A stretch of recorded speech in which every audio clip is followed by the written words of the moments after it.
কোরবানি সম্পর্কে খুবই গুরুত্বপূর্ণ একটি মাসআলা যা আমাদের অনেকেরই জানা নেই। বিষয়টি হলো, কোনো গরিব অসহায় ব্যক্তি তিনি কোনো মতে কোরবানির প্রথম দিনে কোরবানি দিলেন, তার উপরে কোরবানি ওয়াজিব হয়নি, তারপরেও তিনি কোরবানি দিলেন। আমাদের সমাজে দেখা যায় অনেকে এরকমটা করেন, যার উপরে কোরবানি ওয়াজিব নয় তিনি কষ্ট করে হলেও একটি কোরবানি দেন বা 7 ভাগের একটি ভাগে অংশগ্রহণ করেন। তো ওই ব্যক্তির জন্য তিনি প্রথম দিনে কোরবানি দিলেন, অতঃপর পরের 2 দিন 11ই জিলহজ 12ই জিলহজ এই 2 দিনের একদিন তিনি নিসাব পরিমাণ সম্পদের মালিক হয়ে গেলেন। অর্থাৎ যেই পরিমাণ সম্পদ থাকলে কোরবানি ওয়াজিব হয় ওই পরিমাণ সম্পদের মালিক তিনি 2 দিনের একদিন হয়ে গেলেন। এখন ওই ব্যক্তির উপরে কোরবানি ওয়াজিব হয়েছে।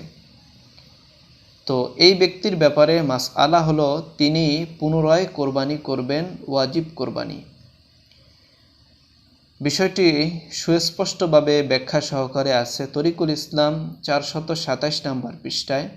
এখানে স্পষ্টভাবে বলা হয়েছে, সে গরিব হিসাবে কোরবানির প্রথম দিন কোরবানি করিল, আর পরবর্তী 2 দিনের কোনো একদিন সে মালিকে নিসাব হইল, অর্থাৎ তিনি নিসাব পরিমাণ সম্পদের মালিক হলেন, তখন তাকে কোরবানির সময় যদি হাতে থাকে তাহলে পুনরায় আবার কোরবানি করতে হবে।